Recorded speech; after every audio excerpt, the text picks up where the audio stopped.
আপনি আমি তাই কিন্তু করি। একটা রাস্তার মধ্যে একটা পশু যদি ব্যথা পেয়ে যায়, আপনি দৌড়ে গিয়ে সেটাকে ধরেন বা সরিয়ে দেন, তাই না? কত আফসোস করেন, এমনটা হয় না? দেখেন তো আপনার সাথে কোনোদিন এমনটা ঘটেছে কিনা।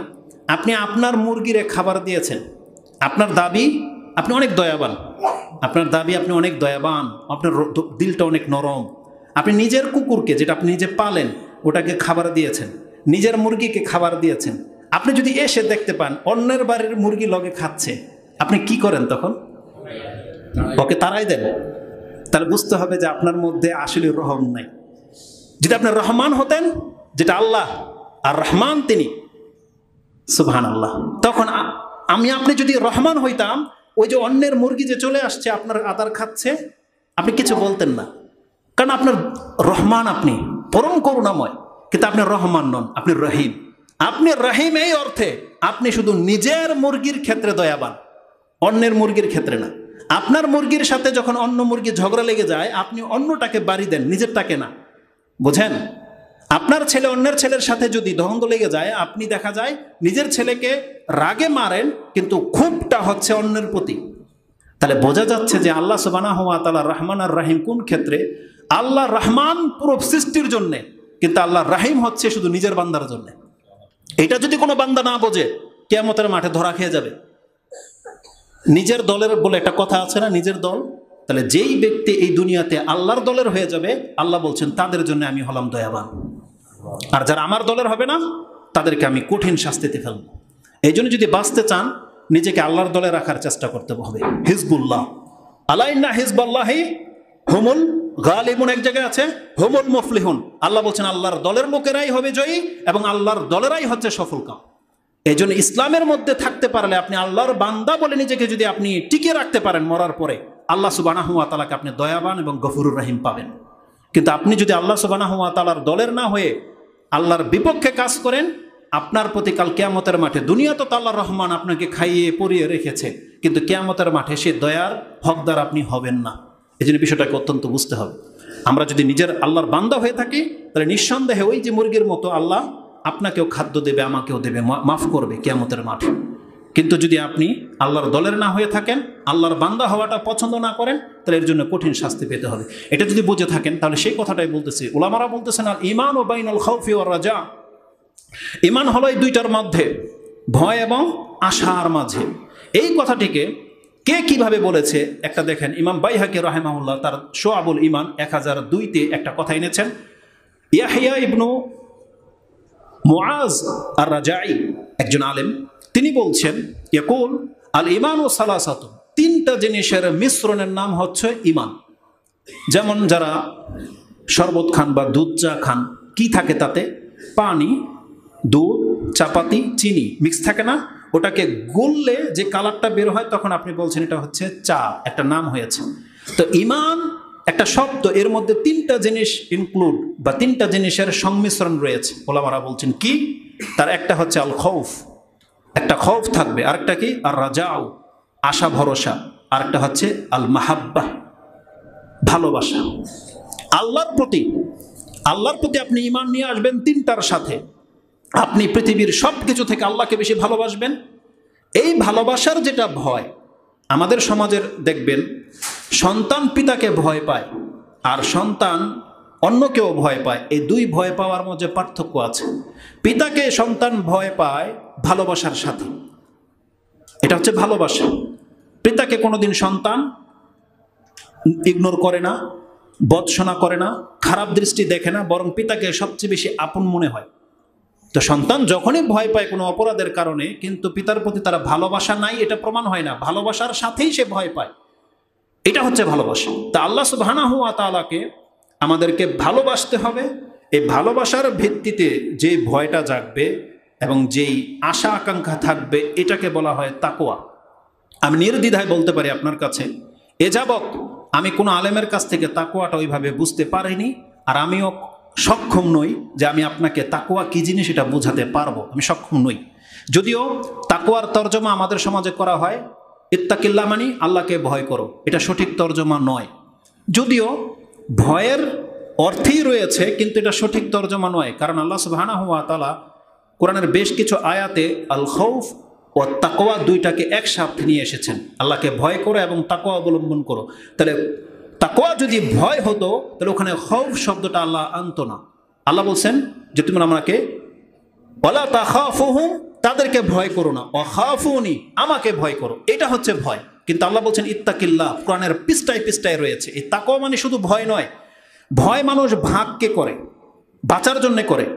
আল্লাহ সুবহানাহু ওয়া তাআলার কাছ থেকে আপনি যদি ভয় পান তাহলে আপনি যাবেন কোথায়? পালানোর রাস্তা কোথায়? তার মানে এটা ভয় নয়, মানুষ ভয়ের জায়গা থেকে দূরে সরে। কিন্তু আল্লাহর কাছ থেকে দূরে সরার জন্য আমাদেরকে ডাকা হয়নি, বলছে ভয় পাও, মানে ইত্তাকিল্লাহ, আল্লাহর ক্ষেত্রে তাকওয়া অবলম্বন করো। এটার সঠিক যেটা হবে কাছাকাছি, যদিও বাংলা এটাকে পুরা করা যাবে না, এটা হতে পারে তুমি আল্লাহর অসন্তুষ্টি থেকে বাঁচো। এটা কি হবে? তুমি আল্লাহর রাগ, ক্রোধ, আল্লাহর অসন্তুষ্টি থেকে বাঁচো। আল্লাহ সুবহানাহু ওয়া তাআলার অসন্তুষ্টি, আপনি ভালো কাজ না করলে অসন্তুষ্টি হবে আল্লাহ, আর আপনি খারাপ কাজ করলেও আল্লাহ অসন্তুষ্টি হবে। আপনি ভালো কাজ করলে আল্লাহ সন্তুষ্ট হবে, তাকওয়ার কাজ হবে। আপনি খারাপ কাজ থেকে বেঁচে থাকলে এটা তাকওয়ার কাজ হবে। তার মানে আল্লাহর সন্তুষ্টিটা হচ্ছে তাকওয়া। যেই কাজ করলে আল্লাহ সন্তুষ্ট হয় এটার নাম হচ্ছে তাকওয়া, যে কাজ করলে আল্লাহ অসন্তুষ্ট হয় সেটা থেকে বেঁচে থাকার নাম হলো তাকওয়া। শুধু ভয় তর্জমা করে হবে না, আলা কুল্লি হাল। তার এই তাকওয়ার মধ্যে তিনটা জিনিস থাকে, এক হচ্ছে ভয়, এক হচ্ছে আশা আকাঙ্ক্ষা, এক হচ্ছে ভালোবাসা। যার প্রতি আপনি তাকওয়া দেখাবেন তার প্রতি ভালোবাসা থাকতে হবে, যেমন আল্লাহ সুবহানাহু ওয়া তাআলার প্রতি। যদি আল্লাহ সুবহানাহু ওয়া তাআলা বলছেন ইত্তাকিন নার, জাহান্নামের আগুন থেকে বাঁচো, তাহলে জাহান্নামের আগুন থেকে আমাদেরকে বাঁচতে বলা হয়েছে, সেখানে দূরের অর্থে আসবে যে জাহান্নাম থেকে আপনি দূরে সরেন। কিন্তু আল্লাহর কাছ থেকে যখন তাকওয়ার কথা বলা হবে তখন আল্লাহর কাছ থেকে আপনি দূরে সরবেন না, সেখানে আল্লাহর রাগ, ক্রোধ থেকে আপনি দূরে সরবেন, এটা হবে অর্থ। তো জাহান্নাম থেকে দূরে সরা মানে জাহান্নামের যে আগুনের তাপ, গর্জন, এটাকে ভয় করতে বলা হয়েছে, তুমি এখান থেকে বাঁচো। তেমনি আল্লাহ সুবহানাহু ওয়া তাআলার রাগ, ক্রোধ রয়েছে, তা থেকে আমাদেরকে বাঁচতে বলা হয়েছে। তো তাকওয়া হচ্ছে ঈমান, আর ঈমানের মধ্যে যেমন তিনটা জিনিস থাকে, তাকওয়ার মধ্যে তিনটা জিনিস থাকে। সেটা কি? তাকওয়া হলো তিনটা জিনিসের সমন্বয়। এক হলো আপনি ভয় পাবেন, খৌফ, আবার আশাও রাখবেন, আশা আকাঙ্ক্ষা, এটা হচ্ছে রাজা। আরেক হচ্ছে মুহাব্বা, মানে ভালোবাসা, আপনি অত্যন্ত বেশি আল্লাহকে ভালোবাসবেন। এই তিনটা জিনিসের নাম, এটা তিনি 1002-তে কোট করেছেন। কি বলেছেন? আল ঈমান ও সালাসাতুন, তিনটা জিনিসের সমন্বয় হচ্ছে ঈমান। এক হলো আল খাউফু ওয়ার রাজাউ ওয়াল মুহাব্বাতু। এই তিনটা জিনিস যার মধ্যে থাকবে তার মধ্যে পরিপূর্ণ ঈমান রয়েছে। এই কথাটাকে আবু নাঈম, তিনি তার একটা কিতাব রয়েছে আল হিলিয়াতুল আউলিয়া, এই হিলিয়াতুল আউলিয়া কিতাবটা খুব সেন্সিটিভ একটা কিতাব। তাতে এমন চমৎকার কথা আছে, কিন্তু তাতে অধিকাংশ হাদিসগুলো গ্রহণযোগ্য না, কারণ সুফি টাইপের কিতাব। তো ওতে যে হাদিসগুলো আছে এই হাদিসগুলো গ্রহণ করার ক্ষেত্রে খুব সূক্ষ্ম দৃষ্টি রাখতে হবে। যেই কিতাব থেকে আমাদের অধিকাংশ যারা কবর পূজারী, বেরেলবি বা আমাদের দেশের কিছু বড় বড় পীরেরা আছে, ওই কিতাব থেকে হাওয়ালা দেয়, এই হিলিয়াতুল আউলিয়া। তাতে খুব অন্তরকে নরম করার মতো বহু কথা আছে। তো যেগুলো সহিহ ওটা নিতে হবে তাহকিকের মাধ্যমে, আর যেগুলো আসার হাদিস হিসেবে বর্ণিত হয়নি, অন্যান্য আলেমদের উক্তি, সেগুলো যদি কোরআন হাদিসের সাথে সামঞ্জস্য থাকে আপনার নিতে কোনো বাধা নাই, কারণ সেই কথাগুলো নিলে আপনার অন্তর নরম হবে এবং আপনি বুঝতে পারবেন যে ঈমান কি জিনিস।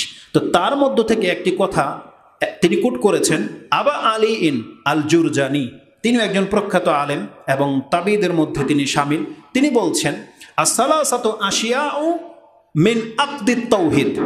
দেখেন এই কিতাবটা লেখা হয়েছে আজ থেকে 1000 বছর আগে, তো তখনও আকিদা শব্দটা তাদের কিতাবে ছিল। আর আমাদের বর্তমান সমাজের কিছু আলেমরা বলতেছে আকিদা বলে কিছু নাই, ঈমান বলতে হবে, অথচ 1000 বছর আগের কিতাবের মধ্যে আকিদা শব্দটাও আছে। তিনি বলছেন যে আল ঈমান ও আশিয়া ও মিন আকদিত তাওহীদ, সালাসাতা মিন আকদিত তাওহীদ, তাওহীদের গিরা আছে, বন্ধন হলো তিনটা জিনিসের উপরে। তার মানে যেই ব্যক্তি মুওয়াহহিদ, যেই ব্যক্তির তাওহীদ ঠিক আছে, তার মধ্যে তিনটা জিনিস 100% থাকতে হবে, একেবারে মিয়া ফিল মিয়া, যেটাকে বোঝে আরবি ভাষায় 100%। সেটা কি? তিনি বলছেন যে তিনটা জিনিসের গিরা সমন্বয় হচ্ছে তাওহীদ। সুবহানাল্লাহ, আজকে আমরা তাওহীদের দাবিদার, আমরা নিজেদেরকে মুওয়াহহিদ বলি, আমরাই একমাত্র নাজাত প্রাপ্ত দল দাবি করি, অথচ এখন তিনটা দেখবো আমাদের মধ্যে কার মধ্যে আছে। তিনি বলছেন সেই তিনটা কি? আল খাউফু ওয়ার রাজাউ ওয়াল মুহাব্বাতু। ওই তিনটা জিনিসে তিনি বলেছেন এই তিনটা জিনিস হচ্ছে তাওহীদবাদীদের মূল। যেই ব্যক্তি বলবে আমি মুওয়াহহিদ, আমি তাওহীদবাদী, এক আল্লাহর বান্দা, তাহলে তাকে প্রমাণ করে দেখাতে হবে সে আল্লাহকে ছাড়া আর কাউকে ভয় করে না, সে আল্লাহকে ভয় করে। আর সে আল্লাহর কাছে ছাড়া আর কারো কাছে কোনো কিছু চায় না, আশা করে না, এবং সে আল্লাহকে যত বেশি ভালোবাসে সে আর কাউকে বেশি ভালোবাসে না। এখন যদি এক এক করে উদাহরণ দিই, এই কথাগুলো তো মজার, কিন্তু এখন উদাহরণ দিলে অনেকের চেহারা কালো হয়ে যাবে। তার মানে আমাদের যাদের দাড়ি নাই তাদের মধ্যে তিনটাই মিসিং আছে। সে আল্লাহকে ভালোবাসে না, সে আল্লাহকে ভয়ও পায় না, আর সে আল্লাহর কাছে কিছু পাবে এ আশাও করে না। যাদের টাকনার নিচে প্যান্ট, এই তিনটাই তাদের মধ্যে মিসিং আছে। যতগুলো পাপ যার জীবনে আছে জেনে নেন আপনার মধ্যে তাওহীদের ঘাটতি আছে। কারণ মুওয়াহ্হিদ শখ করে কোনোদিন পাপে লিপ্ত হতে পারে না। মুওয়াহ্হিদের দ্বারা পাপ হয়ে যেতে পারে, কিন্তু মুওয়াহ্হিদ তাওহীদবাদী কোনোদিন পাপ করতে পারে না। যেটা পাপ আপনি জানছেন, এই পাপ মুওয়াহ্হিদ করতে পারে না, কিন্তু তার দ্বারা পাপ হয়ে যেতে পারে। একজন ব্যক্তির শরীরে ময়লা লেগে যেতে পারে, কিন্তু সে ইচ্ছা করে ময়লা তার গায়ে লাগাতে পারে না। এটা যেমন একটা আকলওয়ালার কাজ হয় না, যে জেনে শুনে নিজের ময়লাই নিজেরই হোক সে গায়ে লাগাবে, এটা যেমন সে করে না, তেমনি পাপগুলো সে নিজের ইচ্ছায় করতে পারে না, তার দ্বারা হয়ে যেতে পারে। যে কোনো ব্যক্তির দ্বারা পাপ হয়ে যেতে পারে। রাসূলুল্লাহ সাল্লাল্লাহু আলাইহি ওয়াসাল্লাম বলছেন, কুল্লু বানি আদমা খাত্তা, প্রত্যেকটা আদম সন্তানের দ্বারা ভুল হয়ে যেতে পারে, হয়, কিন্তু সে ইচ্ছা করে করতে পারে না। কারণ আল্লাহর বান্দারদের গুণ হচ্ছে সে আল্লাহকে ভয় পাবে, আল্লাহর কাছে আশা রাখবে, এবং সে আল্লাহকে সব থেকে বেশি ভালোবাসবে। তাহলে তিনটা জিনিসের নাম হচ্ছে ইমান। তো যার মধ্যে এই তিনটা জিনিসের ঘাটতি আছে, তার ইমানের ঘাটতি আছে। যেই ব্যক্তি এই তিনটা জিনিসের কোনো একটা মিসিং থাকবে, সে হলপ করে বলতে পারবে না আমি মুওয়াহ্হিদ, আমি তাওহীদবাদী, বলতে পারবে না সে। যদি সে কোনো ব্যক্তি দাবি করে যাবে তাওহীদবাদী, এক আল্লাহর বান্দা, তাহলে তিনটাকে তাকে এক সমান করে দেখাতে হবে। সে যেমন আল্লাহকে ভয় পাবে, তাহলে পাপ থেকে বেঁচে থাকবে। সে যেমন আল্লাহর কাছে আশা করবে, তখন সে সুন্নত নফল সবগুলো কাজ সে করে দেখাবে। এটা হচ্ছে আশা। আর আল্লাহকে ভয় ভালোবাসা মানে আল্লাহর ক্ষেত্রে কোনো কম্প্রোমাইজ চলবে না। আল্লাহর দ্বীনের ক্ষেত্রে, আল্লাহর নবীর ক্ষেত্রে, আল্লাহর সাথে লেগে আছে, আল্লাহর কিতাব, আল্লাহর ঘর, আল্লাহর বান্দা, সব কিছু তার কাছে প্রাধান্য পাবে। যার সাথে আল্লাহর সম্পর্ক আছে তার সাথে তার সম্পর্ক থাকবে, এক কথা। এটা হচ্ছে তাওহীদবাদীদের কাজ। তা আল্লাহ সুবহানাহু ওয়া তাআলার ভয় এবং আশা, এটা অনেক সেন্সিটিভ একটা বিষয়। আরেকজন ওলামা যেটা কিতাবের মধ্যে লিখেছেন, তারা এটাকে কম্পেয়ার করেছে পাখির সাথে। পাখির দুইটা ডানা থাকে, তাই না? পাখির দুইটা ডানা থাকে, বা এরোপ্লেন, বিমানেরও দুইটা ডানা থাকে। এগুলোকে কম্পেয়ার করা হয়েছে।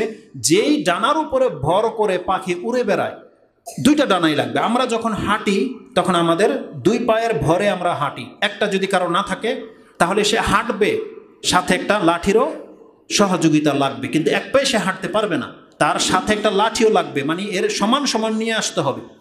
তো প্রত্যেকটা ব্যক্তির ভয় এবং আশা এই দুইটাকে সমান সমানভাবে নিয়ে হাঁটতে হবে। যদি না হয় তাহলে সে তার রবের কাছে পৌঁছতে পারবে না। এই কথাটাকে ইমাম শোয়াবুল ইমান, ইমাম বাইহাকি তার শোয়াবুল ইমানের আরেকটি নাম্বারে কোট করেছেন 996-তে। তিনি একটা আসার করেছেন আবা আলী, ওই তার থেকেই, কিন্তু এখানে নামটা ভিন্নভাবে এসেছে, আবা আলী আর রুজাবিয়া এইভাবে এসেছে, রুজবিয়াতা। তিনি বলছেন, আল খাউফু ওয়ার রাজা হুমা কাজানাহাই আত-তায়র, ভয় এবং আশা এই দুইটা যেমন পাখির ডানার মতো। পাখি কিভাবে ওড়ে তিনি বলছেন, ইজাস্তাওয়া, যখন পাখি ইজাস্তাওয়া পাখা দুটাকে সমানভাবে মেলে দেয়, ইস্তাওয়াত তায়রা, তখন তার উড়ন্তটা, ব্যালেন্সটা ঠিক থাকে, ও তাম্মাত তায়রানুহু, এবং তখন তার উড়নোটা ব্যালেন্সে থাকে। সে যেই দিকে যেতে চায় সেই দিকে করে উড়তে পারে, দুইটাকে সমানভাবে মেলে রাখে। কোনো পাখিকে আপনি দেখবেন না যে একটাকে বন্ধ করে রেখেছে, একটাকে খুলে দিয়েছে, আছে এরকম? নাই। কিন্তু যখন তাকে যেদিকে যেতে হবে তার ডানাটাকে একদিকে ঝুঁকাতে হয়। এখান থেকে শিক্ষা নিতে হবে। যদি আজকে আমাদের দ্বারা পাপ হয়ে যায়, তাহলে আমাদেরকে কি করতে হবে? ক্ষমা, ভয়ের ডানাটাকে বেশি উঁচা করতে হবে, বেশি ভয় পেতে হবে। আমরা এই কথাটাকে ইমাম নববী রিয়াদুস সালেহিনের মধ্যে যে কথাটা এনেছে, তিনি বলেছেন, মানুষ যখন অসুস্থ হয়ে যায় তখন আল্লাহর প্রতি তার আশাটাকে বাড়াতে হবে। মানুষ যখন বৃদ্ধ হয়ে যায়, দুর্বল হয়ে যায়, তখন আল্লাহর প্রতি তার আশাটাকে বাড়াতে হবে। তখন 100 থেকে উপরে উঠে দিতে হবে, নিচে নামানো যাবে না, উঠাতে হবে। আর মানুষ যখন শক্তি সামর্থ্য থাকে, সামর্থ্যবান সুস্থ থাকে, তখন ভয়ের পাল্লাটাকে বাড়াতে হবে। ভয় যদি তার তখন কম থাকে, তখনই তার দ্বারা পাপ হবে।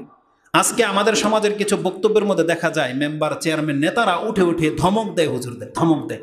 এটা মোটে উচিত হয়নি, কারণ তার এখন শক্তি আছে, সামর্থ্য আছে। এই জন্য আমরা যারা অনেক সময় রেগে যাই, একটু আগেও একটা এরকমই তর্কাতর্কি হলো বা কিছু, তা আজকে আমাদের গায়ে শক্তি আছে বিধায় আমরা রেগে যাই রিক্সাওয়ালাদের প্রতি, ছোট ছোট কর্ম যারা করে, দুর্বল লোকদের প্রতি, অসহায় গরিবদের প্রতি রেগে যাই। এখানে আমাদের আল্লাহর ভয়টা 100% থেকে উপরে উঠাতে হবে। মানে ভয়ের পাল্লাটাকে এখানে ভারী করতে হবে। কারণ আমি যদি আজকে আল্লাহকে ভয় না পাই, তাহলে আল্লাহ আমাকে ধরে নেবে, আমি আল্লাহর শাস্তির মুখাপেক্ষি হয়ে যাচ্ছি। কিন্তু যখন আমি দুর্বল হয়ে যাবো, যারা বয়স হয়ে গেছে, এখন সে হীনভাবে কথা বলে, পোলাপানগুলো বড় হয়ে গেছে, শক্তিশালী, এখন পোলাপানকে ওইভাবে শাসন করতে পারে না, ভদ্র ভাষায় বলে। তাহলে ওই সমস্ত মুরব্বী, আমাদের বয়োজ্যেষ্ঠ যারা আছে, তাদেরকে বলছি আপনি অসহায় নন। এই ক্ষেত্রে আপনাকে আল্লাহর প্রতি আশা রাখতে হবে। এই সময় মানুষ কিন্তু নিজেকে দুর্বল ভাবে, তাহলে দুর্বল ভেবে কিন্তু আল্লাহর কাছ থেকে সে মুখ অন্যদিকে ফিরিয়ে নেয়, সন্তানদের প্রতি ডিপেন্ডেন্ট হয়ে যায়, যে তাকে টাকা পয়সা দিতে পারে তার প্রতি বেশি বেশি ঝুঁকে যায়। কিন্তু না, ঈমান হলো এই সময় আপনি আল্লাহর প্রতি বেশি আশান্বিত হবেন, যে এতদিন আল্লাহ আমাকে লাঞ্ছিত করেনি, আমি আল্লাহর কাছে আশা করি শেষ বয়সে আল্লাহ আমাকে লাঞ্ছিত করবে না। আপনি বেশি বেশি আশা করবেন। এবং যেই ব্যক্তি মৃত্যু মুখে পৌঁছে যাবেন, যে আমার হবেটা কি, এই সময় আপনার আল্লাহর প্রতি আশাটাকে বাড়িয়ে ফেলতে হবে। শয়তান তখন আপনাকে গুমরাহ করতে চাইবে। আমি দেখেছি অনেক মানুষ অসুস্থ হয়ে গেলে তাকে যখন ভালো কথা বলেন, নামাজের কথা, আল্লাহকে স্মরণ করেন, তখন রেগে যায়, তার মিজাজ চড়ে যায়। তখন যে অভাবী, অনেককে দেখবেন যে অভাবী অসুস্থ, যদি তাকে নামাজের কথা বলেন সে রেগে যাবে, পেটে ভাত নাই আবার নামাজের কথা বলে কিনা এরকম। তাহলে এই সিচুয়েশনে যারা অসুস্থ, আপনি মুমূর্ষু অবস্থায় আছেন, তখন দেখেন আল্লাহর প্রতি ঈমানটাকে বাড়াতে হবে। এটা হচ্ছে ব্যালেন্স, এটাকে ঠিক রেখে চলতে হবে।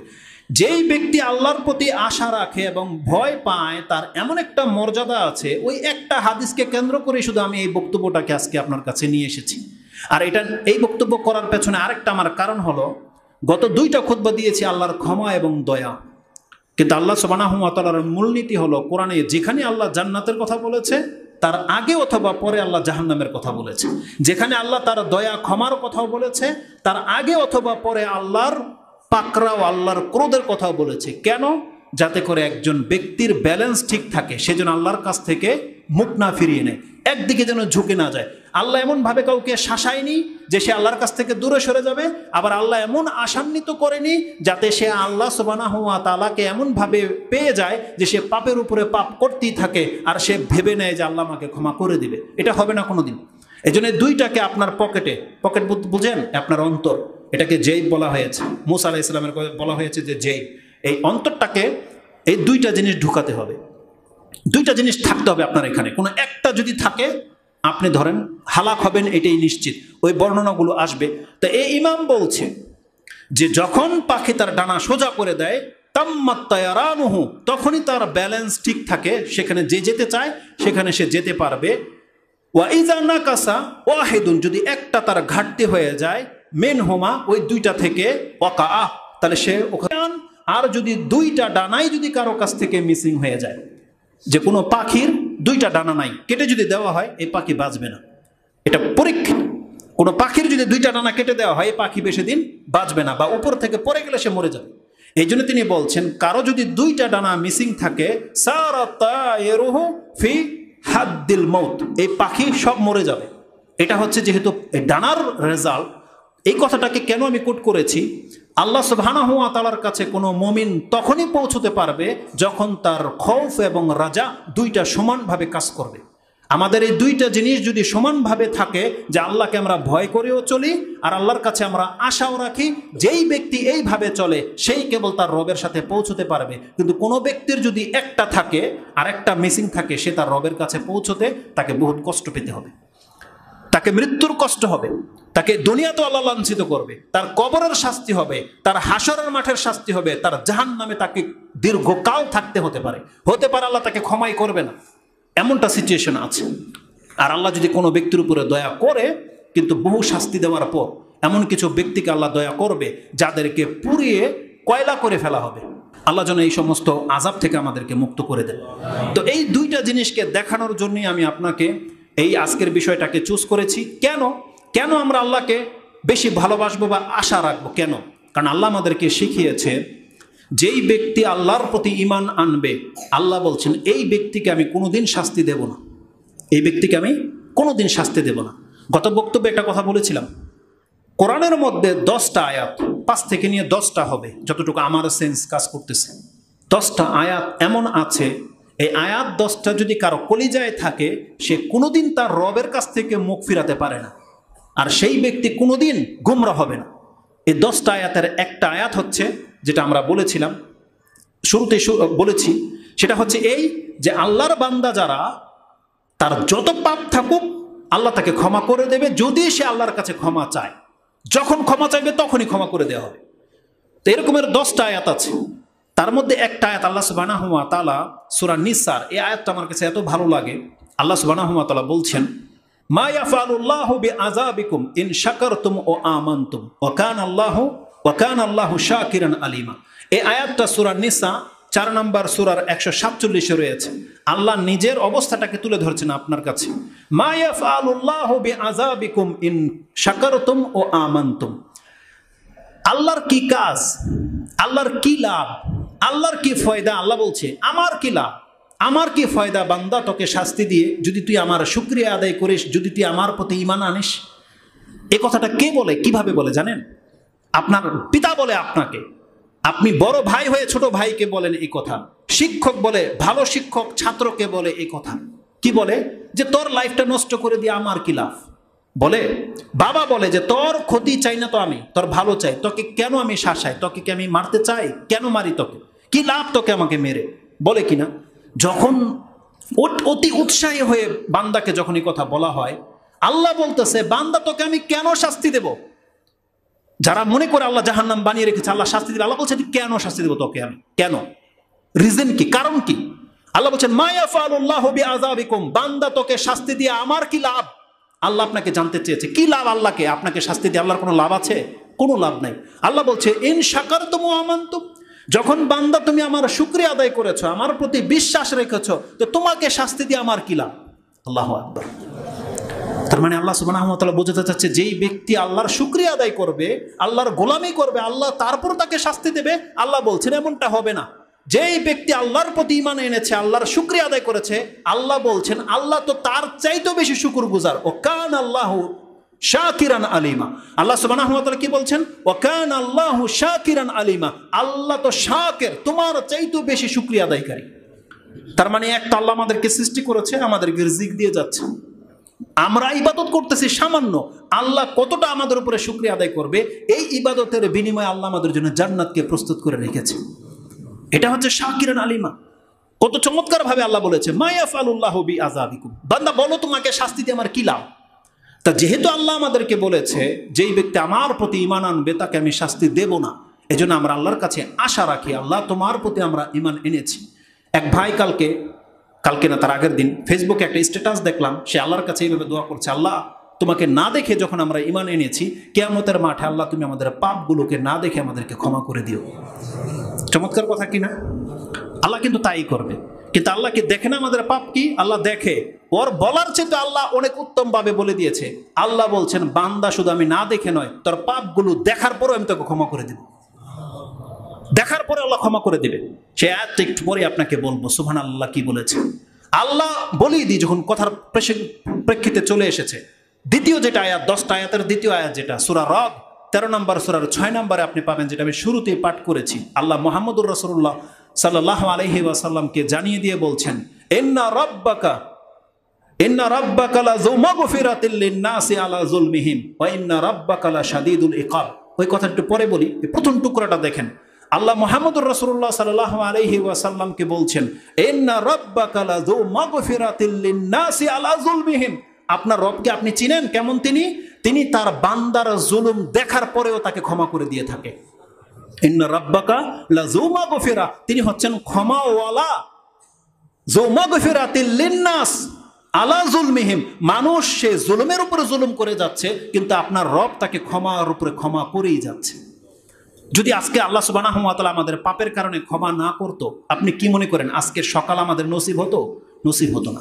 আজকে পৃথিবীতে কত পাপ হচ্ছে আপনি জানেন? এই পাপের কারণে পর্যন্ত আল্লাহ আমাদেরকে ধ্বংস করেনি, আমাদেরকে টিকিয়ে দিয়ে রেখেছে। সূরা নাহল আল্লাহ এই কথাই বলেছে, যদি আল্লাহ কোনো জাতিকে পাপের কারণে ধরে নিত, মা দাব্বাতিন ফিল আরদ, এই জমিনে একটা প্রাণীও বেঁচে থাকতে পারতো না। কারণ আল্লাহ আমাদেরকে পাপের জন্য ধরে না, একটা নির্দিষ্ট সময় পর্যন্ত ছেড়ে দিয়ে রেখেছে। তো এটা হচ্ছে আল্লাহ সুবহানাহু ওয়া তাআলা। আল্লাহ বলছেন মা ইয়াফআলুল্লাহু বিআযাবিকুম ইন শাকারতুম ওয়া আমানতুম। কি মেসেজ দিবেন আপনি আল্লাহর কাছ থেকে? তার মানে আমাদেরকে এখন শুকরগুজার বান্দা হতে হবে এবং আল্লাহর প্রতি ঈমানটাকে ঠিক রাখতে হবে। আল্লাহ বলছেন যার এটা ঠিক থাকবে আমি তাকে শাস্তি দেব না। কিন্তু আল্লাহ সুবহানাহু ওয়া তাআলাকে ভয়ও পেতে হবে। কেন জানেন? কারণ আল্লাহ সুবহানাহু ওয়া তাআলা বলছেন বান্দা আমার শাস্তি তো তাদের জন্য যারা আমার কথাকে মানবে না, মিথ্যারোপ মনে করবে এবং মুখ ফিরিয়ে নেবে, তাদেরকে আমি শাস্তি দেব। কোরআন এই কথাটাও বলেছে। আর এই কথাটা এমন একটা স্বৈরাচারের কাছে নাজিল করা হয়েছিল, সুবহানাল্লাহ। আল্লাহ চেয়েছিল ওকে আল্লাহ ক্ষমা করে দিবে, কিন্তু ও ক্ষমা চায়নি। এই পৃথিবীর মধ্যে একজনই সবচেয়ে পাপের চূড়ান্ত সীমায় পৌঁছে গেছে, সে হচ্ছে ফেরাউন। ফেরাউনের মতন কথা আর কেউ বলেনি। ফেরাউন বলেছে আনা রাব্বুকুমুল আলা, যেটা আপনি সূরা নাজিয়ার 24 নম্বর আয়াতে পেয়ে যাবেন। এবং এই ফেরাউন বলেছিল মা আলিমতু লাকুম মিন ইলাহিন গায়রি, আমি জানি না যে আমি ছাড়া তোমাদের কোনো ইলাহ আছে কিনা। এটা সম্ভবত আপনি সূরা কাসাস 28 নম্বর সূরার 38 নম্বরে পেয়ে যাবেন। সে বলছে মা আলিমতু লাকুম মিন ইলাহিন গায়রি, আমি জানি না যে আমি ছাড়া কোনো ইলাহ আছে কিনা। এত বড় কথা বলার পরেও আল্লাহ ওকে পর্যন্ত ক্ষমা করে দেবে বিদায় আল্লাহ মুসা এবং হারুন দুইজন নবীকে পাঠিয়েছে। ফাকুলা লাহু কাওলাল লায়্যিনান, মুসা এবং হারুন তোমরা ফেরাউনকে নম্র ভাষায় গিয়ে বলো ফেরাউন তুমি বড় বড় কথা বলে ফেলেছো, তারপর আল্লাহ তোমাকে ক্ষমার জন্য আমাকে পাঠিয়েছে, তুমি ক্ষমা চেয়ে নিলে আল্লাহ এত ক্ষমাশীল তোমাকে পর্যন্ত ক্ষমা করে দেবে। সূরা মাইদার 74 নম্বর আয়াতের তাফসীরে আব্দুল্লাহ ইবনে আব্বাস এই কথাই বলেছে যে আল্লাহ কি বলেছে আফালা ইয়াতুবুনা ইলাল্লাহি ওয়া ইস্তাগফিরুনা আল্লাহু গফুরুর রহিম। তারা কি আল্লাহর কাছে ক্ষমা চাইবে না? তারা কি আল্লাহর কাছে তওবা করবে না? আল্লাহু গফুরুর রহিম। আল্লাহ কাদেরকে বলেছে এই কথা? যারা বলেছিল আল্লাহ ফকির, যারা বলেছে আল্লাহর দুই হাত সংকীর্ণ, যারা বলেছে আল্লাহ হচ্ছে তিনের এক, যারা বলেছে মুসা ওজায়ের হচ্ছে আল্লাহর পুত্র, যারা বলেছে ঈসা আল্লাহর পুত্র। আল্লাহ সমস্ত বড় পাপীকে ডাক দিয়ে বলেছে আফালা ইয়াতুবুনা ইলাল্লাহি ওয়া ইস্তাগফিরুনা, হে মুহাম্মদ এরা এত বড় বড় জঘন্য কথা বলেছে, আপনাকে আমি পাঠিয়েছি, বলেন তাদেরকে তারা কি ক্ষমা চাইবে না? তারা কি তওবা করবে না? যদি তারা ক্ষমা চায় তওবা করে ইন্নাল্লাহা গফুরুর রহিম, আমি আল্লাহ তাদের প্রত্যেককে ক্ষমা করে দেব। এতটা দয়ালু। আল্লাহ সুবহানাহু ওয়া তাআলা এই ফেরাউনের কাছে মূসা আলাইহিস সালামকে পাঠিয়ে দিয়ে যে আয়াতটা করেছিলেন সেটা তোহা 20 নম্বর সূরার 48 নম্বরে পেয়ে যাবেন। আল্লাহ সুবহানাহু ওয়া তাআলা বলছেন মূসা তাকে কথা বলেছিল ইন্না কাদ উহিয়া ইলাইনা, আমাদের কাছে এই যে ওহী করা হয়েছে। ফেরাউন কি ওহী করা হয়েছে? কাদ উহিয়া ইলাইনা আন্নাল আযাবা আলা মান কাযাবা ওয়া তাওয়াল্লা, আযাব তো কেবল তাদের উপরে হবে, আল্লাহর শাস্তি কেবল তাদের উপরে পতিত হবে। আলা মান কাযাবা ওয়া তাওয়াল্লা, যেই ব্যক্তি আল্লাহকে মিথ্যা প্রতিপন্ন করবে, যেই ব্যক্তি পরকালকে বিশ্বাস করে না, মিথ্যা মনে করে এবং মুখ ফিরাবে, আল্লাহ বলছেন আল্লাহর শাস্তি কেবল তাদের উপরে পতিত হবে। তাহলে একদিকে আল্লাহ আমাদেরকে বলেছে যেই ব্যক্তি আল্লাহর প্রতি ঈমান আনবে আল্লাহ তাকে কেন শাস্তি দেবে, আর আল্লাহ বলছেন শাস্তি কার প্রতি হবে? যেই ব্যক্তি আল্লাহর থেকে মুখ ফিরিয়ে নেবে, মিথ্যা মনে করবে, আল্লাহ বলছেন শাস্তি কেবল তার উপরে পতিত হবে। অতএব আপনি কি আল্লাহর কাছে কথা বলতে পারেন না যে আল্লাহ আমি তোমার প্রতি ঈমান এনেছি, আল্লাহ তুমি আমাকে ক্ষমা করবে? এই কথাটাই রয়েছে সূরা আলী ইমরানের 190 এর পর থেকে আপনি পড়েন, যেখানে আল্লাহর আমাদেরকে শিক্ষা দিয়েছে। দেখেন আল্লাহ টেকনিক শিক্ষা দিচ্ছে কিভাবে আল্লাহর কাছ থেকে ক্ষমা পেতে হবে। দয়াময়ের বান্দারা বলবে রব্বানা ইন্নানা সামিআনা মুনাদিয়া ইউনাদি লিল ঈমান আন আমিনু বিরাব্বিকুম ফাআমান্না রব্বানা ফাগফির লানা যুনুবানা। সুবহানাল্লাহ। আল্লাহ আমাদেরকে শিক্ষা দিচ্ছে যে তুমি আল্লাহর কাছে এইভাবে বলো, আল্লাহ একজন বান্দা বলেছে তোমার রব রয়েছে, রবের প্রতি ঈমান আনো। আল্লাহ সেই বান্দার কথা শোনা মাত্র আমরা তোমার প্রতি ঈমান নিয়ে এসেছি, আল্লাহ তোমাকে দেখিনি, অতএব তোমার প্রতি যখন ঈমান এনেছি আল্লাহ তুমি আমাদের পাপগুলোকে সব মাফ করে দাও। আল্লাহ বলছেন ফাস্তাজাবা লাহুম রাব্বুহুম। আল্লাহ সুবহানাহু ওয়া তাআলা 195-96 নম্বর আয়াতে উল্লেখ করে দিয়েছে দোয়াটা অলরেডি চেক পাস করা আছে, শুধু আপনার নামটা চেকের মধ্যে বসাই নেন। আল্লাহ ক্ষমা লেখে ছেড়ে দিয়েছে, কার নাম বসাতে চায় আল্লাহ বলছে বসাও। সুবহানাল্লাহ। ফাস্তাজাবা লাহুম রাব্বুহুম, আল্লাহ আগে বলে দিয়েছে তাদের ডাক আল্লাহ কবুল করে নিয়েছে, অথচ আপনি এখন আল্লাহকে ডাকেননি। আল্লাহ কি বলেছে? ফাস্তাজাবা লাহুম রাব্বুহুম আন্নী, আল্লাহ বলছেন আমি কোনো মহিলা পুরুষ যে আমার প্রতি ঈমান আনবে তার কোনো আমলকে আমি ইগনোর করব না, ছুঁড়ে ফেলে দেব না। যেই ব্যক্তি আমার কাছে দোয়া চাইবে আল্লাহ বলছেন আমি অলরেডি কবুল করে এনেছি, তুমি এখন চাও।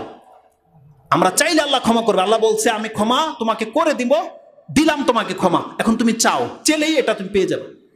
সুবহানাল্লাহ। এটা হচ্ছে আল্লাহ সুবহানাহু ওয়া তাআলা। আল্লাহ সুবহানাহু ওয়া তাআলা বলছেন যারা আল্লাহ সুবহানাহু ওয়া তাআলার প্রতি ভয় প্রদর্শন করে না শাস্তি তারা প্রাপ্ত হবে, কিন্তু যারা দুনিয়াতে আল্লাহকে ভয় করে চলে এবং আল্লাহর কাছে আশা রাখে তারা এত মর্যাদাবান আল্লাহর বান্দা। সেই হাদিসের দিকে আমি আপনাদেরকে খুব দ্রুত নিয়ে যাই। আল্লাহ সুবহানাহু ওয়া তাআলাকে ভয় করতে হবে। আল্লাহ বলছেন কেন আমরা আল্লাহকে ভয় করব? যখন আমরা জানি যে আল্লাহ অত্যন্ত ক্ষমাশীল এবং দয়াবান, যখন আমরা জানি একজন মায়ের চেয়েও আল্লাহ তার বান্দার প্রতি অনেক বেশি দয়াবান, তাহলে আল্লাহ সুবহানাহু ওয়া তাআলা কিন্তু ফেরাউন, কারুন, হামানকেও ধ্বংস করেছে, আদ সামুদকেও ধ্বংস করেছে। এই ঘটনা আল্লাহ আমাদেরকে কেন জানিয়েছে? যাতে করে আমরা শিক্ষা নিই। আল্লাহ সুবহানাহু ওয়া তাআলা এই আদ সামুদ জাতিকে ধ্বংস করে দিয়ে তাদের অকৃতজ্ঞতার কারণে তাদেরকে ধ্বংস করার পরে আল্লাহ যে কথাটা বলেছিল সেটা আপনি সূরা সাবা 34 নম্বর সূরার 17 নম্বর আয়াতে পেয়ে যাবেন। আল্লাহ বলছেন যালিকা জাযাইনাহুম বিমা কাফারু। আল্লাহ বলছেন এই যে তাদেরকে আমি উলটপালট করে রেখে দিলাম, তাদের বাগানগুলোকে ধ্বংস করে দিলাম, কেন করেছি? আল্লাহ বলছেন যালিকা জাযাইনাহুম বিমা কাফারু, তাদের অকৃতজ্ঞতার কারণে আমি তাদেরকে হালাক করে দিলাম। আর তারপর আল্লাহ বলছেন ও হাল নুজাজি ইল্লাল কাফুর, আমি কি অকৃতজ্ঞ ছাড়া আর কাউকে হালাক করব? হালাক করি আমি? আল্লাহ বলছেন আমি অকৃতজ্ঞ ছাড়া কোনো ব্যক্তিকে আমি পাকড়াও করি না। তার মানে যারা আল্লাহর শুকরিয়া আদায় করবে, যার কৃতজ্ঞতা প্রকাশ করবে, আল্লাহ বলছেন এমন একজনকে আমি শাস্তি দেব না। এটা আল্লাহ সুবহানাহু ওয়া তাআলা বলে দিয়েছে। কিন্তু আল্লাহ সুবহানাহু ওয়া তাআলার আশার প্রতি যদি কোনো ব্যক্তি না ঝুঁকে এবং তাকে ভয় না করে চলে, সেই ব্যক্তি খুব বিপদের মধ্যে আছে। আল্লাহ সুবহানাহু ওয়া তাআলা এছাড়া আরো অনেক জায়গায় এই কথা এইভাবে বলেছেন,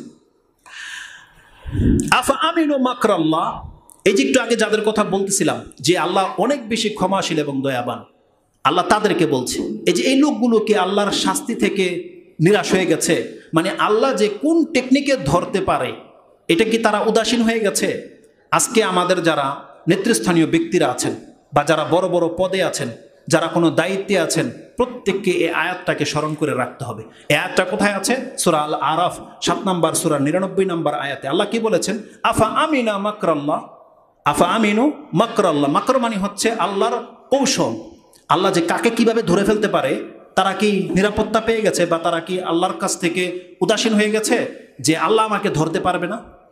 আমি যখনই কথাটা আমার ফিল হয়, মানে এতটা আমি সুবহানাল্লাহ, মানে কি বলবো আপনাকে, যখন আমাদের সমাজের দুর্নীতিগুলো আমরা দেখতে পাই বা আমাদের উপরে যখন দুর্নীতিগুলো পতিত হয়, গতকালকেও এমনটা হয়েছে। 3 মাস আগে 700 টাকা ভরেছি মিটারে, 3 মাস পর্যন্ত চার্জ কাটেনি, তাই কালকে 700 টাকা ভরেছি, 350 টাকায় কেটে নিল মিটার ভাড়া। কিয়ামত পর্যন্ত মিটার ভাড়া চলবে, বুঝতে পারেন? মিটারের দাম কত আল্লাহই ভালো জানে। তো 300-350 টাকা কেটে নিল শুধু মিটার ভাড়া, আর আপনার কাছ থেকে ইউনিট প্রতি তো 5 টাকা 6 টাকা কাটতেছে, সেটা ভিন্ন। এই জাতিকে আল্লাহ সুবহানাহু ওয়া তাআলা হেদায়েত না করলে আর কেউ হেদায়েত করতে পারবে না। যারা শখ করে নেতৃস্থানীয় ব্যক্তি আপনার ভাই ব্রাদারকে বসিয়েছেন, এরা এখন আমাদেরকে চুষে খাচ্ছে। এখন আল্লাহর কাছে দোয়া করা ছাড়া আমাদের কোনো কাজ নাই, কারণ আমরা রাষ্ট্রের বিপক্ষে তো কোনোদিন রাস্তায় নামতে পারবো না। এটা আল্লাহ আমাদেরকে শিখায়নি, অতএব আমাদেরকে আল্লাহর কাছে সাহায্য চাইতে পারার কোনো উপায় নেই। আর দেখেন লাঞ্ছনা কত দূর পর্যন্ত যায়। এই লোকগুলো কি ভেবে বসে আছে যে তারা এত শক্তিশালী হয়ে যাচ্ছে, তারা ভাবছে তাদেরকে গদি থেকে কেউ নামানোর নাই, তাদেরকে লাঞ্ছিত করার কেউ নাই, তারা টিকে থাকবে বছরকে বছর, এটা ভেবে বসে আছে। আমি যখন ফেরাউনের কথাটা ভাবি, সুবহানাল্লাহ, আল্লাহ সুবহানাহু ওয়া তাআলার এই বিচারটাকে কি একবার লক্ষ্য করেছেন? আমরা এখানে যতগুলো মানুষ আছি, আল্লাহ কি চাইলে এটা পারে কিনা যে আমাদের মধ্য থেকে কোনো একজনকে এখন মেরে দেবে? পারে আল্লাহ এটা করতে? আল্লাহ করে, এটা করে। আমরা সবাই এখানে কোনো একজন মরে যাবে, হয় না এটা? আর আল্লাহ চাইলে এখন আমাদের সবাইকে মেরে দিতে পারে একসাথে, একজনও বাঁচবে না, এটাও হয়। আপনি একবার চিন্তা করে দেখেন, মূসা আলাইহিস সালাম, তার আল্লাহর প্রতি ভরসা ছিল যে আল্লাহ ফেরাউনের কাছ থেকে একটা হিসাব কিতাব তো অবশ্যই করবে, কিন্তু মূসা কোনোদিন কি এটা ভেবেছে যে আল্লাহ ফেরাউনের একটা বংশধরকেও ছাড়বে না? কোনোদিন এটা কেউ আশা করতে পেরেছিল? ফেরাউন কোনোদিন বুঝতে পেরেছিল? আরে কিছু হয়, কিছু পাপী বেঁচে যায়, কিছু পাপী হালাক হয়, কিন্তু ফেরাউনের পুরো টিম, তার পুরো কওম, প্রত্যেকটা যারা তার সাথে অংশীদার ছিল, তারা কি কোনোদিন ভেবেছিল যে এর মধ্যে আমিও মারা পড়বো? আল্লাহ সুবহানাহু ওয়া তাআলার মাকর কি আপনি চিন্তা করে দেখেছেন? ফেরাউনের মাথায় আসেনি যে আমাকে গেলে ধ্বংস হয়ে যাব। ও নিজে সহ ওর পুরো টিম নিয়ে ও পিছু ধাওয়া করেছে। আর কিছুকে রেখে আয়, বংশধর বাকি থাকবে, কাউকে রাখেনি, সবাইকে নিয়ে এসেছে। আর আল্লাহ সুবহানাহু ওয়া তাআলা প্রত্যেককে যে হালাক করবে এটা ফয়সালা হয়ে গেছে, আল্লাহ কোনো একজনকেও ছাড়েনি। সুবহানাল্লাহ, এটা আল্লাহ সুবহানাহু ওয়া তাআলার কেমন টেকনিক আপনি একবার ভাবেন। এজন্য আমরা নিরাশ হই না আল্লাহর কাছে। এই পৃথিবীতে যত জালেম আছে আল্লাহ এক এক করে ধরেছে, আবার আল্লাহ পুরো জাতিটাকে ডুবিয়ে দিয়েছে। কিন্তু আল্লাহর ভয় কোনটা জানেন? কোনটা জিনিসটাকে ভয় পাই? যে আমি নামাজি হয়েও, আমি হালাল খেয়েও আমি আপনার কারণে শাস্তি পাবো, এটা আমার ভয়। কারণ আল্লাহ সুবহানাহু ওয়া তাআলার আযাব যখন বাংলার জমিনে চলে আসবে, তখন আমি মাহমুদ বেঁচে থাকবো না, আপনি মুসল্লি বেঁচে থাকবেন না, তখন আল্লাহ কিন্তু আপনাকেও হালাক করবে ওই তার কারণে। এটা হচ্ছে আমাদের ভয়। অতএব সেটাও আমরা ভয় পাই না, যেটা আল্লাহ তকদিরে যদি লেখা থাকে আল্লাহ হবে, কিন্তু আল্লাহ আমাদের সাথে ওয়াদা করেছে বান্দা পাপের কারণে যদি তোকেও হালাক করি কিয়ামতের মাঠে তোকে মাফ করে দেওয়া হবে। এজন্য আপনি আল্লাহর বান্দা হয়ে টিকে থাকার চেষ্টা করেন। যারা দুর্নীতি করছে করতে দেন, সাথে আপনি জড়ায়েন না। একটা সেক্টরে দুর্নীতি করছে, আরেক ভাই প্রশ্ন করে সরকারের টাকা তো সবাই মেরে খাচ্ছে, আমি যদি এখান থেকে নেই কোনো সমস্যা? হ্যাঁ সমস্যা। তাহলে সব তো সমান হয়ে গেলেন। আপনি আপনার সেক্টর থেকে দুর্নীতি করতে পারেন না, পাশের বাড়িতে বিনা লাইনে গ্যাস চালাচ্ছে, কাপড় শুকায় গ্যাস দিয়ে, আপনি পারেন না এটা করতে, কিন্তু আপনি আল্লাহকে ভয় পান। তাই সরকারের সাথে আমাদের এই ব্যাপারে কোনো রকমের সম্পর্ক নাই। আমাকে দেখ না দেখ, কিন্তু আমার সম্পর্ক কার সাথে? আল্লাহর সাথে। কারণ আমাদেরকে বিচার নেওয়া হবে, আমাদেরকে বিচার নেওয়া হবে যে তুমি তোমার কি দায়িত্বটা পালন করেছো। দুনিয়ার সব চোর তো তুমি কেন করলা? দুনিয়ার সব দুর্নীতিবাজ তুমি কেন করলা? তোমার কাছে তো এই শিক্ষা ছিল, এটা আল্লাহ আমার আপনার কাছে তলব করবে। কারণ রাসূল সাল্লাল্লাহু আলাইহি ওয়াসাল্লাম বলছেন লা তাযুলা কাদামা ইবনে আদম ইয়াউমাল কিয়ামাতি ইনদা রাব্বিহিম হাত্তা ইউসআল আন খামসা। কোন ব্যক্তিকে কিয়ামতের মাঠে 5টা প্রশ্নের জবাব আল্লাহ তার কাছ থেকে না নেওয়া পর্যন্ত হাসরের মাঠ থেকে তার পা হিলতে পারবে না। 5টা প্রশ্ন করা হবে। তার মধ্যে একটা হচ্ছে আপনার ইলম অনুযায়ী তুমি কি আমল করেছো, তোমার ইলম অনুযায়ী তুমি যে ইলম জানতা, তুমি যে শিক্ষা পেয়েছিলা, সেই শিক্ষা অনুযায়ী তুমি কি আমল করেছিলে, এই সম্পর্কে কাল কিয়ামতের দিন প্রশ্ন করা হবে। তো যখন আমরা জেনেছি এটা হালাল এটা হারাম, অতএব আমরা দুনিয়ার কে কি করতেছে এটা আমাদের দেখার বিষয় নয়। আমরা আমাদের নীতিগত কাজ আমরা করে যাব, যেমন আল্লাহর বান্দা করে তেমন। আমাদেরকে আল্লাহকে ভয় করে চলতে হবে। তা আল্লাহ সুবহানাহু ওয়া তাআলা বলছেন আফা আমিনু মাকরাল্লাহ, তারা কি আল্লাহর পাকড়াও থেকে উদাসীন হয়ে গেছে যে আল্লাহ তাকে ধরবে না? কারণ আল্লাহ সুবহানাহু ওয়া তাআলা বলছেন ফালা ইয়ামানু মাকরাল্লাহি ইল্লাল কওমুল খাসিরুন। আল্লাহ বলছেন একমাত্র ক্ষতিগ্রস্ত ব্যক্তি জাতি ছাড়া কেউ আল্লাহর পাকড়াও থেকে উদাসীন হয়ে যেতে পারে না। আজকে আমাদের দেশের এই পুরো টিম উদাসীন হয়ে গেছে। আল্লাহ যে তাদেরকে ধরবে তারা ভুলে গেছে। না, এটা উচিত নয়। এটা যত বাড়বে একটা সীমানা পর্যন্ত আল্লাহ তাদেরকে ছাড় দেবে, তারপরে কিন্তু আল্লাহ ধরা শুরু করবে। অতএব আপনারা যারা এই টিমের মধ্যে আছেন, আমি আমাকে সহ আপনাদেরকে তাকওয়ার নসিহত করতেছি। আল্লাহ তুমি আমাদের অন্তরে তাকওয়া দিয়ে দাও। আল্লাহুম্মা আতি নুফুসানা তাকওয়াহা, আল্লাহ তুমি আমাদের অন্তরের মধ্যে তাকওয়া ঢেলে দাও। আল্লাহুম্মা আতি নুফুসানা তাকওয়াহা ওয়া যাক্কিহা আনতা খায়রু মান যাক্কাহা, আল্লাহ আমাদের অন্তরগুলোকে তুমি পবিত্র করে দাও, তুমি উত্তম পবিত্রকারী। ইয়া আল্লাহ, আল্লাহ আমরা তোমার কাছে আমাদের অন্তরের খারাপি থেকে আশ্রয় চাচ্ছি। আল্লাহ আমাদের অন্তরের খারাপি থেকে আমাদেরকে তুমি মুক্ত করে দাও। তা আল্লাহ সুবহানাহু ওয়া তাআলা বলছেন আল্লাহর পাকড়াও থেকে একমাত্র ক্ষতিগ্রস্ত জাতি ছাড়া কেউ উদাসীন হয়ে যেতে পারে না। আল্লাহ যে কোনো সময় আমাদেরকে ধরে নিতে পারে। আমাদেরকে সাহাবীদের মতো হতে হবে, কারণ তাদের ঈমান ছিল পারফেক্ট। তারা আল্লাহকে ভয় পেত, তারা আল্লাহর কাছে অনেক বেশি আশা করত। আমাদেরকে ওই ঈমান আমাদের মধ্যে জাগাতে হবে। আল্লাহ যেন আমাদেরকে তৌফিক দান করে।